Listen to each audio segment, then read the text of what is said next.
नमस्कार बच्चों, सुगम भारती इस पाठ्य पुस्तक में फिर से एक बार आपका स्वागत है। आज हम सुगम भारती इस पाठ्य पुस्तक से पाठ क्रमांक 6 या छठा पढ़ने जा रहे हैं, जिसका शीर्षक है जानकारियां बढ़ी आपदाएं घटी। जानकारियां बढ़ी आपदाएं घटी, इस पाठ का ही सेशन क्रमांक पहला है। बच्चों, इस पाठ में नाटक इस साहित्यिक विधा के द्वारा आपके ही उम्र के कुछ बच्चे हैं जिनको उनके पिताजी के द्वारा विभिन्न आपदाओं के बारे में, प्राकृतिक संकटों के बारे में, प्राकृतिक आपदाओं के बारे में चर्चाओं कर रहे हैं और इन प्राकृतिक आपदाओं की जानकारी इस पाठ में दी गई है। इसीलिए इस पाठ का शीर्षक रखा गया है जानकारियां बढ़ी आपदाएं घटी। अब पाठ्यपुस्तक के द्वारा हम पाठ को विस्तार से पढ़ेंगे। बच्चों, हमारे पाठ का शीर्षक है जानकारियां बढ़ी आपदाएं घटी। ये जो पाठ है वह संकलित है। इस पाठ के कोई लेखक नहीं है। आपको यह पाठ पाठ्यक्रम में रखा गया है। इससे आपको प्राकृतिक आपदाओं का जानकारी देने के लिए यह पाठ आपके पाठ्य पुस्तक में रखा गया है। आपदा का अर्थ होता है मुसीबत या फिर विपत्ति, संकट भी हम उसे कहते हैं। तो कौन कौन से प्राकृतिक आपदाएं होती है इस पाठ में हमें पता चलेगा। अब ये जो पाठ है वह संवादात्मक रूप में दिए गए हैं। हम इस पाठ को पढ़ेंगे और समझेंगे। राकेश, माँ जल्दी नाश्ता बना दो, 8 बज गए। माँ राकेश के पिता की ओर देखती है। सुरेंद्र, राकेश बेटा कहाँ जाने की तैयारी हो रही है? राकेश, आज मैं अपने मित्रगणों के साथ नदी किनारे पिकनिक मनाने जा रहा हूँ। सुरेंद्र, आज पिकनिक पर जाना मुझे तो उचित नहीं लगता। देखते नहीं काले बादलों से आसमान अटा पड़ा है। क्या पता नदी कब उफान पर आए। राकेश, पिताजी वर्षा तो हो नहीं रही है, फिर नदी में बाढ़ कैसे आएगी? अब देखिए, यहाँ पर राकेश और सुरेंद्र, ये जो दो पात्र है, इसमें राकेश बेटा है और सुरेंद्र जो है उसके पिताजी है। अब राकेश, मौसम जो है बरसात का मौसम है और राकेश अपने दोस्तों के साथ नदी किनारे पिकनिक पर जाना चाहते हैं। हालांकि उसने माँ को पहले बताया होगा, माँ ने उसको मना भी किया होगा, लेकिन बच्चे जो होते माँ के ज्यादा सुनते नहीं। तो इसीलिए जब राकेश जल्दी उठता है, माँ को नाश्ता मांगता है, तो माँ पिताजी की तरफ देखते हैं। तो पिताजी समझ जाते हैं और अपने बेटे को समझाने के लिए कहते हैं कि तुम पिकनिक आने की तैयारी कर रहे हैं, लेकिन आपको दिखाई दे रहा है कि आज पिकनिक पर जाना ये जो समय है वो उचित है क्या, या आज का मौसम आप देखो अनुचित मौसम है, क्योंकि आसमान जो है वो काले काले बादलों से भरा हुआ है। अगर आप नदी के किनारे पर पिकनिक पर जा रहे हैं तो पता नहीं चलेगा कि कभी नदी में तूफान आ सकता है, उफान आ सकता है। तो इस पर पिता राकेश कहता है कि नहीं, यहाँ पर अगर वर्षा नहीं हो रही है। अब देखिए, बाढ़ का, नदी में जो बाढ़ आती है यह एक प्राकृतिक आपदा है या प्राकृतिक विपदा, संकट, मुसीबत हम उसे कहते हैं। नदी में जो बाढ़ आती है वो अधिकतर उसका संबंध जो होता है वो वर्षा ऋतु से होता है। अब वर्षा ऋतु से कैसे होता है कि वर्षा ऋतु में जब बरसात बहुत ज्यादा होती है तो बरसात का पानी जो होता है वो नदी में बहने लगता है और उसी कारण नदी में बाढ़ आती है। तो इसीलिए अगर आपको प्रश्न पूछा जाता है एक वाक्य के लिए कि नदी में जो बाढ़ आती है उसका संबंध किससे होता है, तो कौन से ऋतु से होता है, तो वर्षा ऋतु से होता है। अब यहाँ पर राकेश और पिताजी सुरेंद्र के बीच में बातचीत चालू है। तो राकेश कहता है कि नदी में बाढ़ कैसे आएगी, क्योंकि वर्षा तो हो नहीं रही। तब उसके पिताजी उसे समझाते हैं, बेटा तुम नहीं जानते, वर्षा यहाँ नहीं हो रही है पर आसपास के पहाड़ों में हो सकती है, किन्हीं अन्य स्थानों पर हो सकती है। यह आवश्यक नहीं है कि यहाँ वर्षा हो तभी नदी में बाढ़ आए। वर्षा ऋतु में कई बार नदियों में अचानक बाढ़ आ जाती है। ऐसे में बचना कठिन हो जाता है। अभी कुछ दिन पहले ही ऐसा एक हादसा हुआ था। अब देखिए राकेश के मन में प्रश्न आता है कि बरसात नहीं हो रही है तो नदी में बाढ़ कैसे आएगी। तब पिताजी बताते हैं कि भले ही हम जिस स्थान पर रह रहे हैं उस स्थान के नदी में बाढ़ नहीं आएगी क्योंकि बरसात नहीं हो रही, लेकिन हमारे इर्द गिर्द आजू बाजू में जो इलाके हैं, जो शहर है, जो पहाड़ है, वहां पर शायद बरसात हो रही होगी। और बरसात के कारण जो अब देखिए नदी बहुत सारे प्रदेशों से होकर बहती हुई आगे बढ़ती रहती है।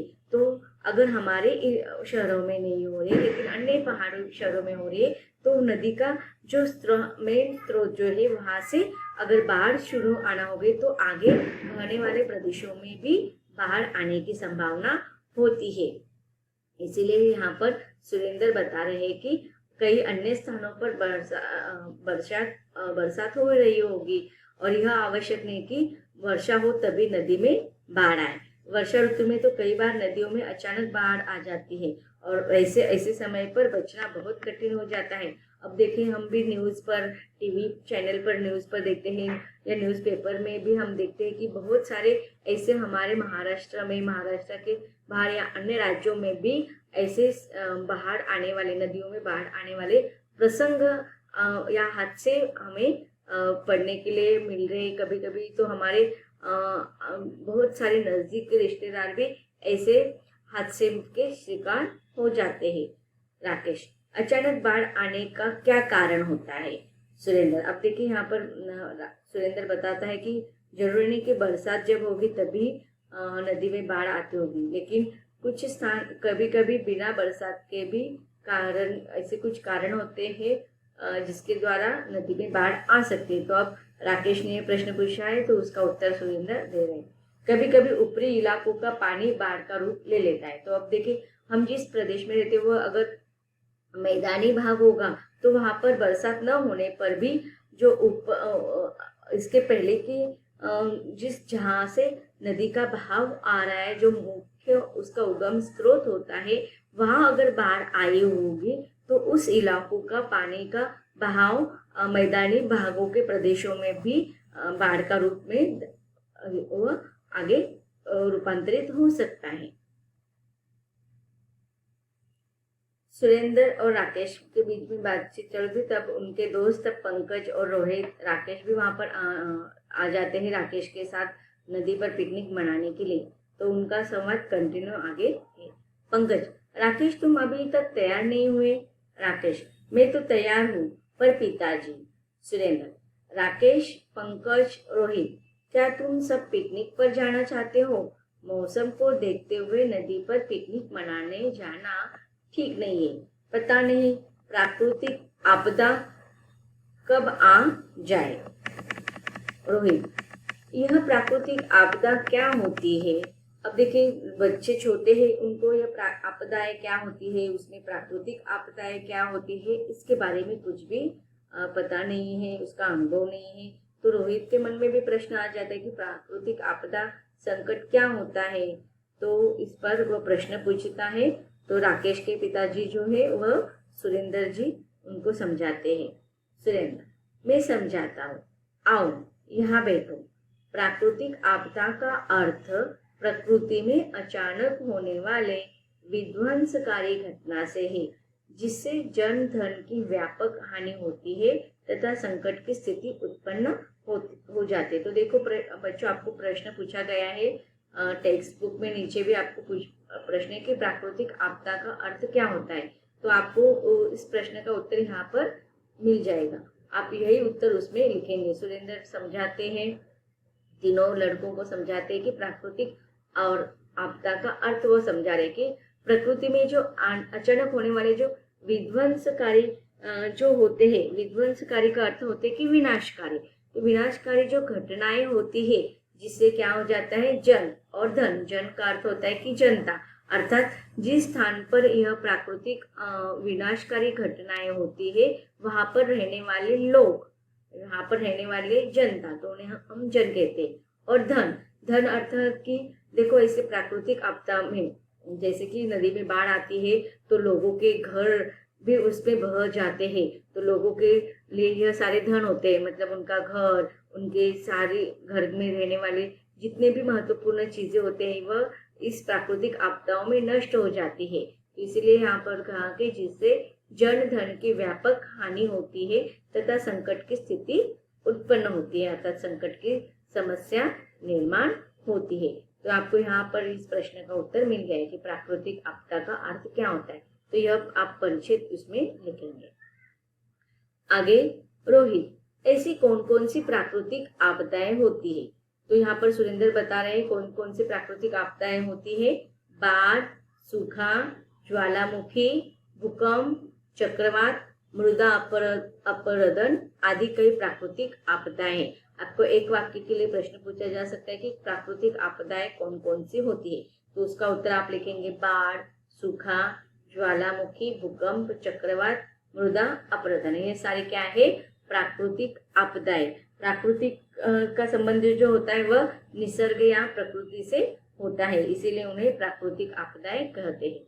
राकेश, पिताजी, बाढ़ तो भारत के पूर्वी क्षेत्र में ही अधिक आती है, यह बाढ़ कैसे आती है? अब देखिए राकेश के मन में प्रश्न है कि जो नदियां जो वो अगर हम देखते हैं कि वह हमारे भारत के पूर्व क्षेत्र में बहुत ज्यादा नदियां हैं और भारत का जो पूर्व क्षेत्रीय जो भाग है वह जल से युक्त है, नदियों से युक्त है, पानी से युक्त है। आप लोगों को पता है कि आपने भूगोल में, ज्योग्राफी में पढ़ा होगा कि हमारी जो पृथ्वी का जो अधिक भाग जो है वह पानी से व्याप्त है और उसमें 1/3 भाग ही केवल जमीन है। तो यहाँ पर राकेश के मन में प्रश्न आता है कि भारत के पूर्व क्षेत्र में ज्यादा करके बाढ़ या समस्या निर्माण होती है, तो यह बाढ़ कैसे आती है?